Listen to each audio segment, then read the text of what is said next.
నమస్తే NSR news కు స్వాగతం.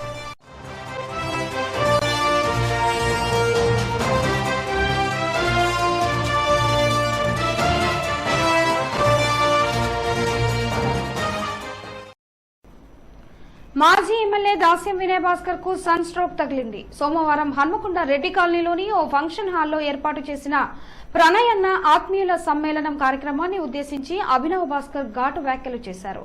మాజీ మంత్రి ప్రణయ్ భాస్కర్ తనయుడు 60వ డివిజన్ కార్పొరేటర్ దాస్యం అభినవ భాస్కర్ త్వరలోనే బీఆర్ఎస్ పార్టీని వీడనున్నారు. వరంగల్ పశ్చిమ మాజీ ఎమ్మెల్యే దాస్యం వినయ్ భాస్కర్ కోసం చాలా త్యాగాలు చేశాం, అయినా మా బాబాయ్ దగ్గర తమకు గుర్తింపు లేదంటూ ఆవేదన వ్యక్తం చేశారు. 1998లో తన తండ్రి మరణించిన తర్వాత వచ్చిన బై ఎలక్షన్ లో అప్పుడు పార్టీ తన తల్లిని ఎన్నికల్లో పోటీ చేయాల్సిందిగా కోరగా తన మరిది దాస్యం వినయ్ భాస్కర్ కు అవకాశం కల్పించాలని ఆనాడు తన తల్లి త్యాగం చేస్తే 2023లో జరిగిన సార్వత్రిక ఎన్నికల్లో తనకు పరకల నుండి కాంగ్రెస్ పార్టీ ఎమ్మెల్యే అభ్యర్థిగా అవకాశం కల్పిస్తానన్న తమ కుటుంబంలో కలహాలు వస్తాయని మా బాబాయ్ కోసం పనిచేశానన్నారు. వినయ్ భాస్కర్ చుట్టూ ఉండే 4 వ్యక్తుల మాటలు నమ్మి తన ఓటమికి అభినవ్ భాస్కర్ కూడా కారణమని చెప్పడం నన్ను కలచివేసిందన్నారు. ఆత్మగౌరవం లేని చోట నేను ఉండలేనని త్వరలోనే నిర్ణయం ప్రకటిస్తానని దాస్యం అభినవ్ భాస్కర్ అన్నారు.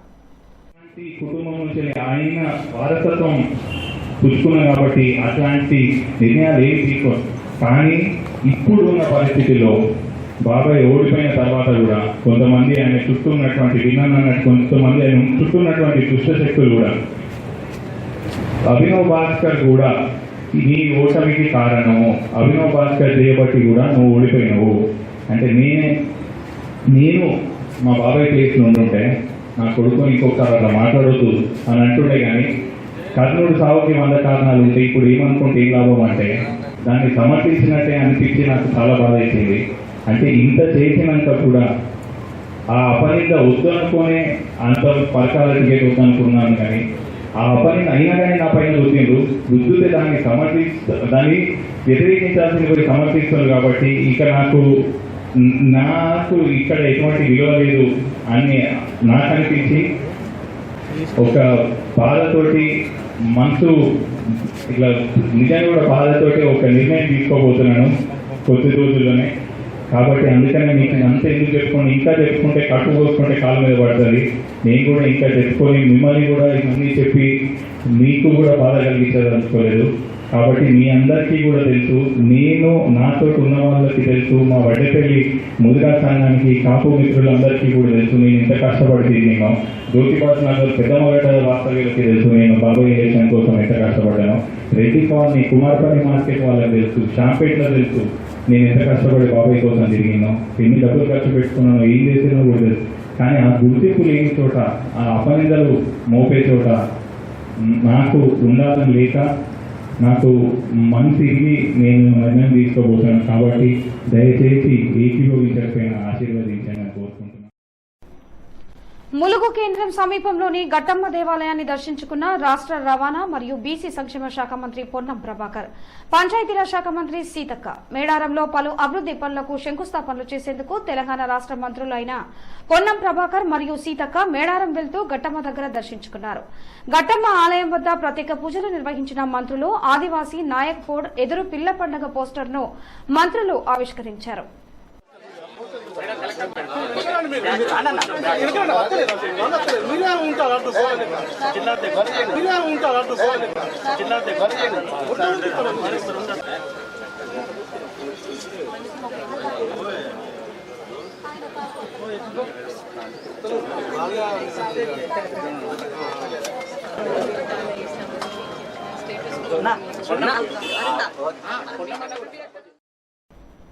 వరంగల్ ఉమ్మడి జిల్లాలో చిట్ ఫండ్ బాధితులు రోజు రోజుకు పెరిగిపోతున్నారు. చిట్ ఫండ్స్ నడిపే యజమానులు చిట్ ఫండ్స్ ప్రజలు నిల్వ చేసిన ధనాన్ని ఉపయోగించి రియల్ ఎస్టేట్ వ్యాపారం చేస్తున్నారు. దాంతో ఒక్కసారిగా రియల్ ఎస్టేట్ వ్యాపారం దెబ్బతినడంతో ప్రజలకు ఇవ్వాల్సినటువంటి చిట్టి పైసలు ఇవ్వకుండా తప్పించుకు తిరుగుతున్నారు. అందులో భాగంగానే నగరంలోని కనకదుర్గ చిట్ ఫండ్స్ లో పనిచేస్తున్న నల్లా సూర్య భాస్కర్ రెడ్డి తనకు తెలిసిన వారి నుండి కొన్ని డిపాజిట్లు మరియు చిట్టీలు వేయించాడు. చిట్టీలు ముగియడంతో మా డబ్బు మాకు కావాలని డిపాజిటర్లు అడగడంతో వారికి చిట్ ఫండ్ యజమాని తక్కువ ధరలు గల భూములను ఎక్కువ ధరలకు ఇవ్వడంతో అవి మాకు వద్దు అంటూ చిట్టీదారులు నిలదీయడంతో నల్లా భాస్కర్ రెడ్డి చేసేదేమీ లేక హన్మకొండ హరిత హోటల్లో ఆత్మహత్య చేసుకుని ఆదివారం మృతి చెందాడు. అతని బంధువులు అందరూ కలిసి మృతదేహంతో కాకతీయ యూనివర్సిటీ పోలీస్ స్టేషన్ ఎదురుగా ఆందోళన చేశారు. ఈ ఆందోళనతో కిలోమీటర్ దూరం వాహనాలు నిలిచిపోయాయి. ఈ సందర్భంగా నల్లా భాస్కర్ రెడ్డి భార్య మాట్లాడుతూ తాను 2017 నుండి కనకదుర్గ చిట్ ఫండ్ లో పనిచేస్తున్నాడని, ఎంతో మందిని అందులో సభ్యులుగా చేర్చి కొంతమంది చేత డిపాజిట్ కూడా చేయించడం జరిగిందని, వారందరికీ యాజమాన్యం తక్కువ ధరలో గల భూములను కేటాయించడంతో వారు వద్దని తిరిగి ఇచ్చేశారు. చిట్ ఫండ్ లో పైసలు ఇవ్వకపోవడంతో ఒత్తిడికి లోనై భాస్కర్ రెడ్డి ఇంతమందికి అన్యాయం జరుగుతుందని, న్యాయం జరిగే విధంగా చర్యలు చేపట్టాలని ఆత్మహత్య చేసుకున్నాడని ఆమె తెలిపింది. ఇప్పటికైనా పోలీసు అధికారులు చిట్ ఫండ్లపై తగు చర్యలు తీసుకుని చిట్టిదారులందరికీ న్యాయం చేసే విధంగా చర్యలు చేపట్టాలని పలువురు అభిప్రాయపడుతున్నారు. 2017 నుంచి ఏటీఎం బాధ్యతలు నిర్వహిస్తున్నాడు. కంటిన్యూషన్ అందులోనే కొనసాగిస్తున్నాడు. తను ఇప్పటి వరకు కూడా అందులోనే చేస్తున్నాడు. ఒక 1 వీక్ బిఫోర్ అనే సిమ్ బ్లాక్ చేయడం జరిగింది, కంపెనీ సిమ్. అంతవరకు తను కంపెనీ కాల్సే అటెండ్ చేస్తూ ఉండే, కంపెనీ కోసమే పనిచేస్తూ ఉండే. కొన్ని క్రోర్స్ బిజినెస్ చేశాడు. కొన్ని డిపాజిట్స్ కూడా తను అందులో చేపించడం జరిగింది. ఆ డిపాజిట్స్ గాను తక్కువ రేట్ల ఫ్లాట్లు వాళ్ళ దగ్గర పెట్టుకోమని భరోసాగా ఇవ్వడం జరిగింది. ఆ భరోసాగా ఇచ్చిన ఫ్లాట్లు ఎవరికి వద్దని, అవి తక్కువ రేటుకు వెళ్తున్నాయని, మా పని మాకు కావాలని ప్రెజరైజ్ చేయడం జరిగింది. నా భర్తను కస్టమర్స్ ప్రెజరైజ్ చేయడం వల్ల తను వెళ్ళి కనకదుర్గ చిట్ ఫండ్ చైర్మన్ తోని మాట్లాడడానికి, సంప్రదించడానికి ట్రై చేస్తే తను అపాయింట్మెంట్ ఇవ్వకపోవడం జరిగింది. చాలా సార్లు తనను కాంటాక్ట్ చేద్దామన్నా తనను అసలు కాంటాక్ట్ చేయనీయకపోవడం, తనను పంపించడం జరిగింది. తను తీవ్ర మనస్తాపంతో మృతి చెందినట్టు తన స్వహస్తాలతో ఒక లేఖ రాసి తన పాకెట్లో పెట్టుకొని తను సూసైడ్ చేసుకోవడం జరిగింది. సూసైడ్ హ్యాంగ్ చేసుకున్నప్పటికీ తనను ప్రేరేపించిన వాళ్ళు ఎవరో అది బయటపడితే అది అటెంప్ట్ మర్డరే అవుతుందని నేను కోరుకుంటాను. దీని ఇన్వెస్టిగేషన్ కంపల్సరీ చాలా ఫాస్ట్గా జరిగి తన చావుకు న్యాయం జరగాలని నేను కోరుకుంటున్నాను. కస్టమర్లందరికీ న్యాయం చేయాలి, తను రాసిన కస్టమర్స్కు న్యాయం చేయాలి. అందరికీ ఇట్లా ఎవరు బాధపడకుండా, సూసైడ్ చేసుకోకుండా, ఇట్లాంటి తప్పులు మళ్ళా జరగకుండా సరైన శిక్షణ వేయాలని నేను కోరుకుంటున్నాను. Telangana progressive teachers federation Hanamkonda జిల్లా శాఖ అధ్యక్షులు ముత్యాల రఘుపతి అధ్యక్షతన జిల్లా కార్యాలయంలో రాష్ట్ర మహాసభల సన్నాహక సమావేశం జరిగింది. ఈ సన్నాహక సమావేశానికి ముఖ్య అతిథులుగా హాజరైన టీపీటీఎఫ్ రాష్ట్ర ఉపాధ్యక్షులు నన్నెపోయిన తిరుపతి, రాష్ట్ర కార్యదర్శి రావుల రమేష్ టీపీటీఎఫ్ ఆధ్వర్యంలో ఫిబ్రవరి 11, 12 తేదీలలో ఖమ్మం జిల్లాలో నిర్వహించే రాష్ట్ర ద్వితీయ విద్యా వైజ్ఞానిక మహాసభలకు ఉపాధ్యాయులు, మేధావులు, విద్యాభిమానులు అధిక సంఖ్యలో పాల్గొని విజయవంతం చేయాలని పిలుపునిచ్చారు. ఈ సందర్భంగా వారు మాట్లాడుతూ అంతరాలు లేని విద్య ప్రజల హక్కు, ప్రభుత్వ బాధ్యత ప్రధాన అంశంగా కామన్ స్కూల్ విద్యా విధానాన్ని ప్రభుత్వం వెంటనే ప్రవేశపెట్టాలనే డిమాండ్తో ఈ మహాసభలను నిర్వహిస్తున్నామన్నారు. సమావేశంలో జిల్లా ప్రధాన కార్యదర్శి గొడ్చాల సత్యనారాయణ, జయశంకర్, భూపాల్పల్లి జిల్లా అధ్యక్షులు బానోతు సేవానాయక్, ప్రధాన కార్యదర్శి గువ్వాడి జగపతిరావు, జిల్లా ఉపాధ్యక్షులు చంద్రగిరి లక్ష్మయ్య తదితరులు హాజరయ్యారు. ఫిబ్రవరి 11, 12 తేదీలలో ద్వితీయ రాష్ట్ర విద్యా వైజ్ఞానిక మహాసభలను ఖమ్మం జిల్లాలో నిర్వహిస్తా ఉన్నాం. ఈ సభలకు ఉపాధ్యాయులు, మేధావులు, విద్యాభిమానులు అధిక సంఖ్యలో కదిలి విజయవంతం చేయాలని ఈ సందర్భంగా పిలుపునిస్తా ఉన్నాం. ముఖ్యంగా ఈ సభలలో అంతరాలు లేని విద్య ప్రజల హక్కు, ప్రభుత్వ బాధ్యత అనే ప్రధాన అంశంగా, అదేవిధంగా కామన్ స్కూల్ విద్యా విధానాన్ని ఈ రాష్ట్ర ప్రభుత్వం వెంటనే అమలు చేయాలనేటువంటి డిమాండ్ తోటి ఈ విద్యా మహాసభలను నిర్వహిస్తా ఉన్నాం. ముఖ్యంగా ఈ విద్యా మహాసభలకు వక్తలుగా ప్రొఫెసర్ అరగోపాల్ గారు, ప్రొఫెసర్ కాసిం గారు, బుర్ర రమేష్ గారు, ఏ నరసింహారెడ్డి గారు, చంద్ర చక్రవర్తి గారు, వేణుగోపాల్ గారు హాజరవుతున్నారు. ముఖ్యంగా ఈ సభలకు ముఖ్య అతిథిగా మన రాష్ట్ర ఉప ముఖ్యమంత్రి వర్యులు మల్లు బట్టి విక్రమార్క గారు, రాష్ట్ర మంత్రివర్యులు ధనసరి సీతక్క గారు, పొంగులేటి శ్రీనివాసరెడ్డి గారు, తుమ్మల నాగేశ్వరరావు గారు హాజరవుతా ఉన్నారు. ఈ సభలకు వేలాదిగా తరలి రావాలని ఈ సందర్భంగా మరొక మారు పిలుపునిస్తా ఉన్నాం. వరంగల్ తూర్పు నియోజకవర్గం కిలవరంగల్ గ్రౌండ్ వద్ద ప్రపంచ క్యాన్సర్ దినోత్సవం సందర్భంగా Adepu overseas consultancy CEO Adepu Madhusudan ఆధ్వర్యంలో క్యాన్సర్ అవగాహన సదస్సు నిర్వహణలో భాగంగా 2K రన్ నిర్వహించారు. ఈ సందర్భంగా ఆడపు మధుసూదన్ మాట్లాడుతూ ప్రపంచ క్యాన్సర్ దినోత్సవం సందర్భంగా అవగాహన సదస్సులో పాల్గొన్న ప్రతి ఒక్కరికి కృతజ్ఞతలు తెలిపారు. క్యాన్సర్ బారిన పడకుండా ఉండాలంటే రోజు ఆరోగ్యకరమైన ఆహారం తినడం అలవాటు చేసుకోవాలని, ప్రతిరోజు ఒక అరగంట పాటు మెడిటేషన్, యోగా తప్పకుండా చేయటం అలవర్చుకోవాలని, ప్రతిరోజు శుచి, శుభ్రతతో కూడిన ఆహారం తినాలన్నారు. అనంతరం 2K రన్ లో గెలుపొందిన వారికి బహుమతులు అందజేశారు.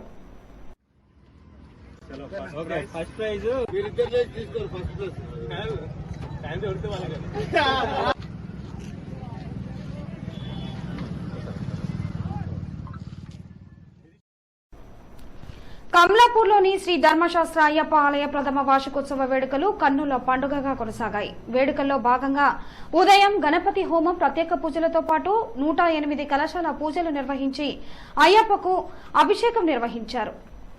అనంతరం స్వామికి ప్రత్యేక పూజలు నిర్వహించి మహా నైవేద్యం సమర్పించారు. ఆలయం శరణు ఘోషతో మారుమోగగా భక్తులు పెద్ద ఎత్తున హాజరై అయ్యప్పను దర్శించుకుని మనసారా వేడుకున్నారు.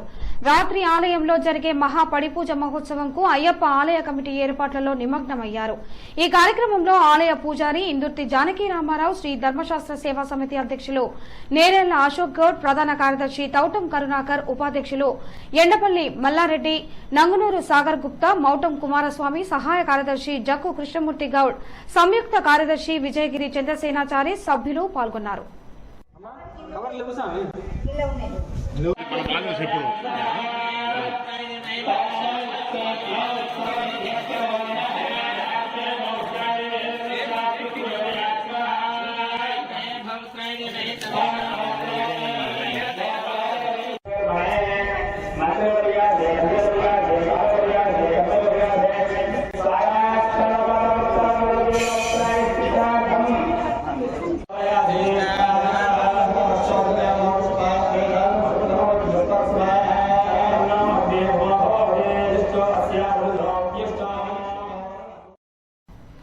కొమురంభీం ఆసిఫాబాద్ జిల్లా జైనూరు మండల కేంద్రంలో బుజ్జి మెట్ట గురుకుల విద్యార్థులు ఎస్ఎస్సీ ఇంటర్లో 100% ఫలితాలు సాధించేలా ప్రణాళికతో కృషి చేయాలని గురుకులం అడ్మిన్ స్పెషల్ ఆఫీసర్ ఏకాంబరం అన్నారు. గురువారం జిల్లా కేంద్రంలోని పీటీజీ గిరిజన బాలికల, గిరిజన డిగ్రీ బాలికల కళాశాలలను సందర్శించారు.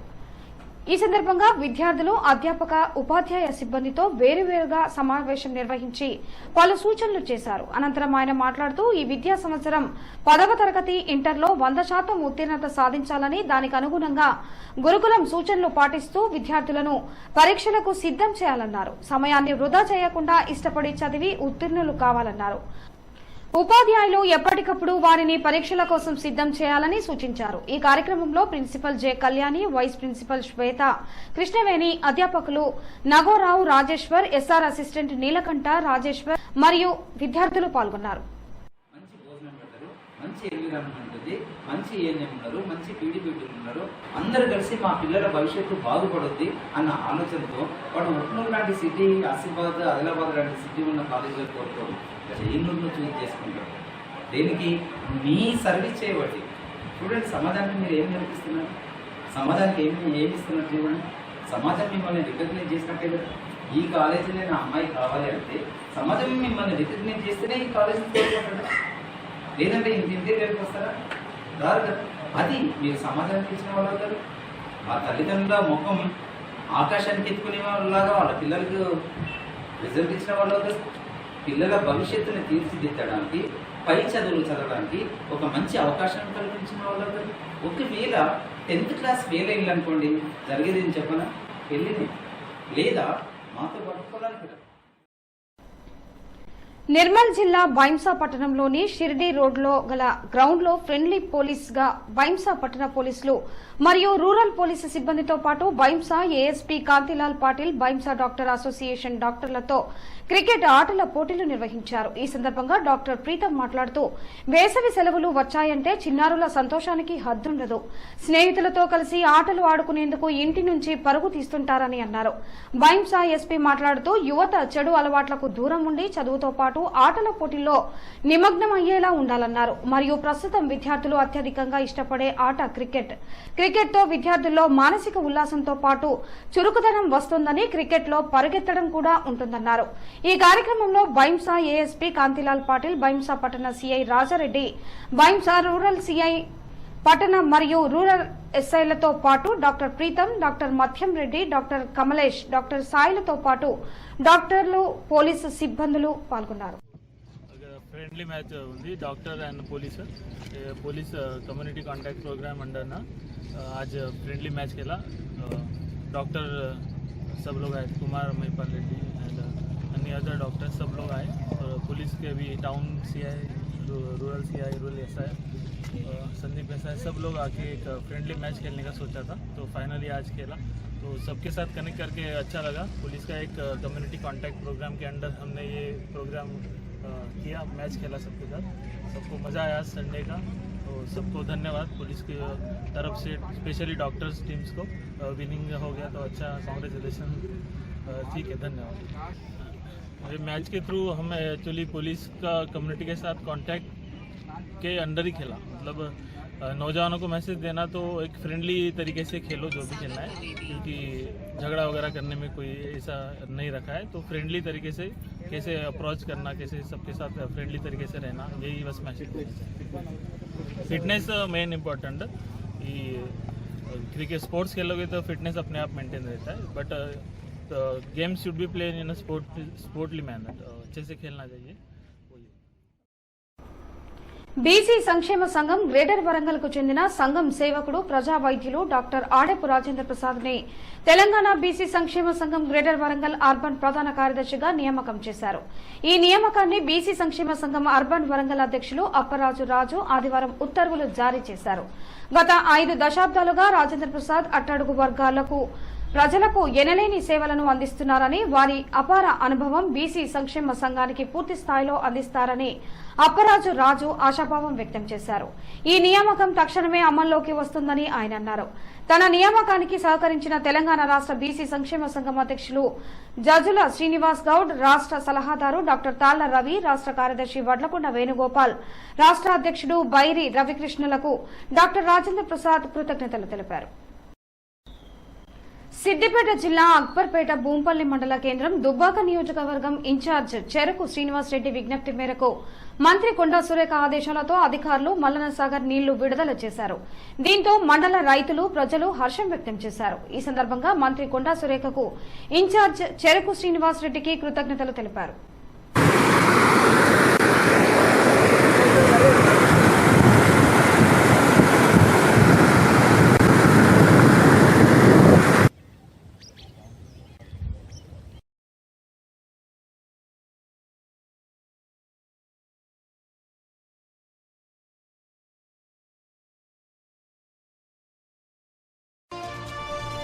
ఈ వార్తలు ఇంతటితో సమాప్తం. నమస్కారం.